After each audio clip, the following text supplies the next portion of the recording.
Hello wonderful students, myself Dr. Maddineni Srinivas, welcome back to my YouTube channel. So in this video we are going to cover the high yield one-liner last minute revision points from the topic glands in dermatology. So let us begin our discussion with sebaceous glands. We will also cover apocrine and eccrine glands. So sebaceous glands, so the secretion is going to be produced by the holocrine process where there is going to be disintegration of the cell which is going to form the part of the secretion. And what is the main function of the sebum? It is going to help in the lubrication of the skin and also hair. Remember, sebaceous glands and apocrine glands open along the hair follicle. And where are they present? Over the scalp, face, upper back and the chest. So now coming to the ectopic sebaceous glands. So remember, for these spots, they are going to present as yellow colored micropapules which are present over the lips and the buccal mucosa. So there are other ectopic sebaceous glands which you need to remember, the Tyson's glands, Montgomery tubercles. Okay. So next, coming to the disorder acne vulgaris, the most common form of the acne, which is going to affect the not only sebaceous glands but also the hair follicle. So it is a pilosebaceous unit disorder where there is going to be increased sebum production under the influence of the androgens, and there is going to be a blockage to the outflow of the sebum due to the follicular hyperkeratinization leading to the comedones formation. And there is a bacteria associated Cutibacter magnes, or it is also called as Propionibacter magnes, which is going to produce the pro-inflammatory cytokines, and ultimately there is going to be inflammation happening. So it is usually seen in adolescence or puberty, and it can range from mild to severe, so depending upon what lesions are there. So non-inflammatory lesions are comedones, which can be open comedones which are called as blackheads, or they can be closed comedones which are called as whiteheads. And inflammatory type of lesions can be papules, pustules, nodules and cysts. Distribution will be wherever the sebaceous glands are present over those areas.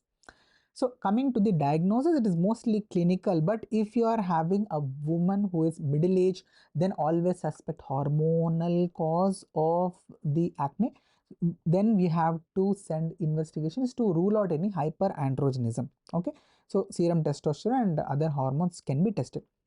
And topically and orally, we have two forms of treatment modalities. Topical therapies are going to be main topical retinoids, which you need to remember: adapalene, tretinoin and tazarotene. These are the topical retinoids which you are going to use.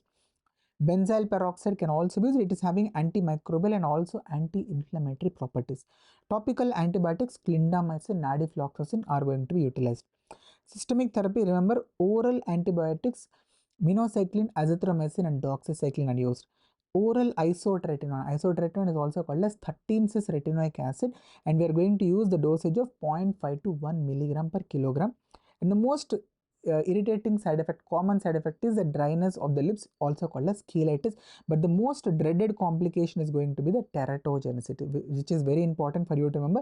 And that is the reason why the mandatory contraception needs to be used for at least a period of 1 month to up to 3 months, okay, depending upon what options are given. And hormonal therapy can be advised for the patients we are suspecting hormonal acne with the help of cyproterone acetate or the oral contraceptive OCPs. Remember, depending upon the grade of the acne, we are going to use various modalities. So, like for example, if the patient is having the comedones, predominantly it is grade 1 acne, and in these cases we are going to use topical retinoids. Okay. So when the patient is having the papular lesions, okay, when the lesions are mainly papular, so it is going to come under the grade 2 acne. We are going to add the topical antibiotics, clindamycin and nadifloxacin. If there are pustular lesions, it comes under grade 3 acne. Grade 3 acne, we are going to use oral antibiotics, minocycline, azithromycin, doxycycline. So nodules and cysts, when they are present, it is a severe form of the acne vulgaris, and we are going to use oral isotretinoin in that case, and it is grade 4 acne. Okay, this is about the treatment part. The other treatments which are going to be used are in patients who are having nodules and cysts. We can inject these steroids into the lesion to reduce the inflammation. Okay, so we can also remove the comedones, comedone extraction. Chemical peels can also be used. And also there are other treatments, okay, not very important. Lifestyle modification, we can advise the patient to reduce the gluten diet. Gluten rich foods should be avoided. The next condition is rosacea. Rosacea, remember, it is a chronic inflammatory facial dermatosis due to the abnormal vascularity, because of which there is going to be vasodilatation.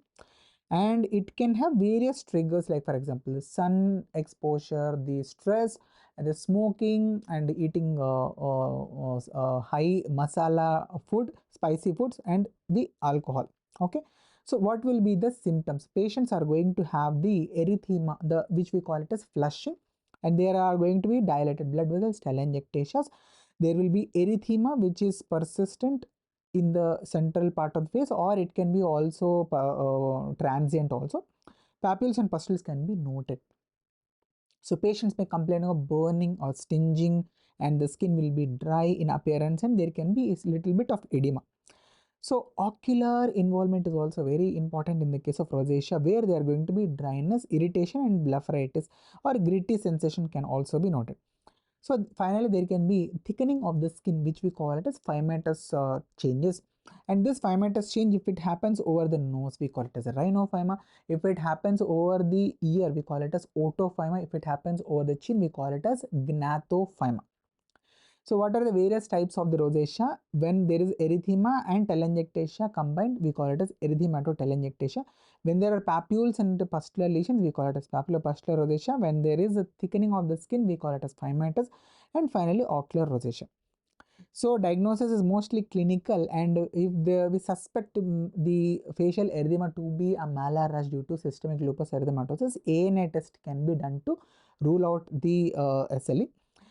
Coming to the management part, avoidance of the triggers, so sunlight, spicy food, stress, alcohol, all those things we should advise to stop the exposure. Moisturizer, gentle cleanses is normal treatment. Topical treatment is going to be with metronidazole, ivermectin, brimonidine, oxymetazoline. Basically, brimonidine and oxymetazoline, they are going to produce a vasoconstriction.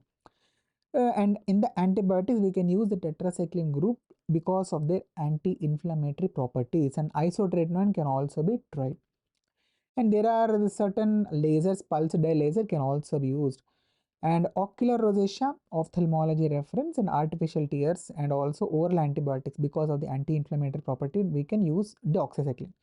Next, coming to the apocrine glands, remember the secretion here is due to the decapitation, where apical cytoplasm is released into the lumen. And distribution axilla, areola, anogenital region.